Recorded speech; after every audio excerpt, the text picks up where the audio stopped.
اگر آپ اپنی پسند کی شادی کرنا چاہتے ہیں تو آج کی ویڈیو آپ کے لیے ہے. اس ویڈیو پر عمل کر لیں گے. جو اس ویڈیو میں باتیں میں آپ کو بتاؤں گا تو آپ اگر اس پر عمل کر لیں گے تو یقین کیجیے آپ کو کسی تعویذ کی ضرورت نہیں پڑے گی. آپ کو اپنے محبوب کو باندھ کر رکھنے کی ضرورت نہیں پڑے گی. اور اگر آپ ان باتوں پر عمل کر لیں گے تو آپ کی بقیہ زندگی بھی خوش اور خوشحال گزرے گی. ایک جملہ پہلے میں کہتا ہوں اور پھر اس جملے کی تشریح میں باقی بات کروں گا. اگر آپ اپنی پسند کی شادی کرنا چاہتے ہیں تو شادی سے پہلے شادی نہ کریں. اب آپ یہ بات سوچیں گے کہ شادی سے پہلے شادی کا مطلب کیا ہے. بہت سارے عقل مندوں کو اس بات کے مطلب کا پتہ چل چکا ہے کہ اس بات کا مطلب کیا ہے، اور بہت سارے عقل مند مزید جان جائیں گے جب میں اس بات کی تشریح کروں گا. ایک چھوٹا سا واقعہ سناتا ہوں اور اس واقعے کے بعد آپ کو مزید اندازہ ہو جائے گا. ایک لڑکی نے بتایا کہ سر میں پڑھائی کے لیے یونیورسٹی آئی. ایڈمیشن کے بعد میرے 2 سیمسٹر گزرے، میرا کسی سے کوئی رابطہ نہیں تھا، کسی لڑکی سے کوئی بہت زیادہ دوستی نہیں تھی، لڑکے سے کوئی بہت زیادہ دوستی نہیں تھی. اور پھر ایک وقت ایسا آیا کہ ہم نے فیئر ویل دینا تھا اپنے سینئرز کو، ہمیں بھی شامل کیا گیا. اس فیئر ویل میں میری ایک سینئر سے بات چیت ہو گئی اور وہ پھر بات چیت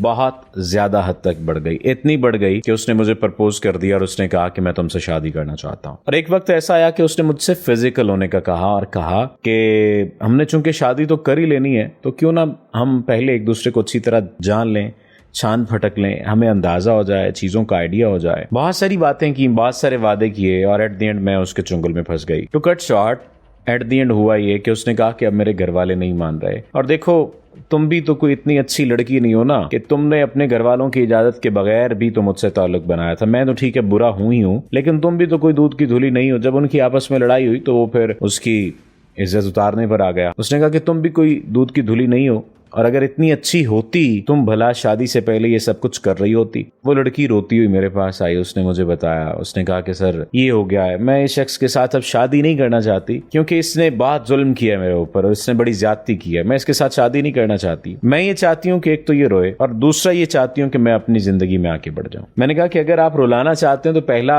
جو آپ نے دوسرا ٹاپک بتایا، دوسری بات بتائی وہ کر لیجئے. تو رونے وہ آٹومیٹکلی لگ جائے گا جب اسے یہ احساس ہوگا کہ ایک رونے والی بندی جو پیچھے پڑی ہوئی تھی. ویسے تو آپ کو ظاہری طور پر لگے گا یا اسے ظاہری طور پر لگے گا کہ بس ٹھیک ہے جان چھوٹ گئی، لیکن نہیں، ایسے جان چھوٹتی نہیں ہے. جو تعلق ایک مرتبہ بن جاتا ہے وہ اپنی حالتیں بدلتا رہتا ہے، وہ تعلق ختم نہیں ہوتا. اس نے کہا کہ سر مجھے کیا کرنا پڑے گا. میں نے چند ایک چیزیں بتائیں، چند ایک باتیں بتائیں، اس پر اس نے عمل کیا. اللہ تعالیٰ نے اس کے حال پر رحم کر دیا، اسے ڈپریشن سے نکالا، اسے انگزائٹی سے اللہ تعالیٰ نے نکال لیا. لیکن وہ غلطی تو اپنی جگہ پر موجود تھی، اس غلطی کا ڈپریشن تو اپنی جگہ پر موجود تھا، اور اسے یہ تھا کہ میری شادی شدہ زندگی کیسے چلے گی، چیزیں کیسے ٹھیک رہیں گی. ایٹ دی اینڈ اس کی شادی بھی ہو گئی. اللہ تعالیٰ نے یہ بھی کرم کر دیا. اور بعد میں میرے پاس وہ وائس میسیج ہیں جس میں انہوں نے اعتراف کیا کہ اب میں انگزائٹی سے، ڈپریشن سے دور ہوں اور میرا پارٹنر بہترین پارٹنر ہے، چیزیں بہترین ہیں اور زندگی میں بہت اچھی گزار رہی ہیں. بعد میں اس کو پتہ یہ چلا کہ اس لڑکے کی، یعنی یہ پورے کا پورا جو سینیریو ہے یہ کم و بیش 1.5 سے 2 سال پر محیط ہے، پوری کی پوری کہانی. اس لڑکے کی علیحدگی ہو گئی ہے اور وہ لڑکا یہ سمجھتا ہے کہ میری بد دعائیں اسے لگی ہیں، حالانکہ میں نے تو بد دعا دی نہیں ہے. سر آپ نے بد دعا سے روک دیا تھا. میں نے اسے کہا تھا بیٹے بد دعا نہیں دینی، زبان سے، الفاظ سے کیا بد دعا دینی ہے. خدا بہتر جانتا ہے جو آپ کے لیے اس نے کرنا ہے،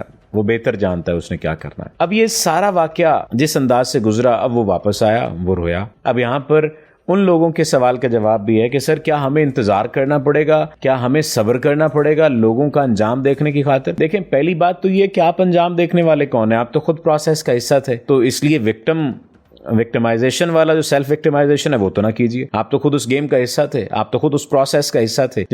جب آپ اس پروسیس کا حصہ تھے تو پھر آپ کو رونے دھونے کی ضرورت نہیں ہے، آپ کو اس پین میں جانے کی ضرورت نہیں ہے. لیکن اگر اللہ کسی کے عمل کا اسے بدلہ کچھ چھوٹا موٹا بدلہ دے رہا ہے تو اس پر آپ کو خوش ہونے کی ضرورت نہیں ہے. خیر ایٹ دی اینڈ وہ لڑکی تو اپنی جگہ پر کہیں نہ کہیں خوش تھی کہ دیکھیں سر اس نے میرے سے برا کیا، اب وہ آپ کر معافی مانگ رہا. اور وہ کہتا ہے، اب یہاں پر ایک اور دیکھ لیجیے عذاب، وہ یہ کہتا ہے کہ مجھ سے شادی کر لو، تم اپنے ہسبینڈ کو چھوڑ دو. تو مجھے اب کیا کرنا چاہیے سر؟ یعنی پھر اس کے چنگل میں پھنسنے کے لیے وہ خاتون تیار ہو رہی ہیں. میں نے کہا آپ اس کی جان چھوڑیں، اسے بلاک کر دیں، اسے کہیں کہ میں نے معاف کیا، میری زندگی سے ہمیشہ کے لیے تم چلے جاؤ. یوں نہ ہو کہ آپ اپنی زندگی برباد کر لیں اور وہ تو اپنی زندگی پہلے برباد کر چکا ہے اور ساری زندگی اسی چکر میں آپ رہیں. ایٹ دی اینڈ جو بات کنکلوڈ ہوئی جہاں پر وہ یہ کہ اس لڑکے نے ان سے معافی مانگی، انہوں نے معاف کر دیا، وہ اپنی زندگی میں آگے بڑھنے کی کوشش کرنے جا رہا ہے یا کرنے لگ گیا ہے اور وہ اپنی زندگی میں آگے بڑھ چکی ہیں. اللہ تعالیٰ نے اب انہیں اولاد کی نعمت سے بھی نواز دیا ہے اس لڑکی کو، جو مجھے انہوں نے ریسنٹ ٹائم بتایا.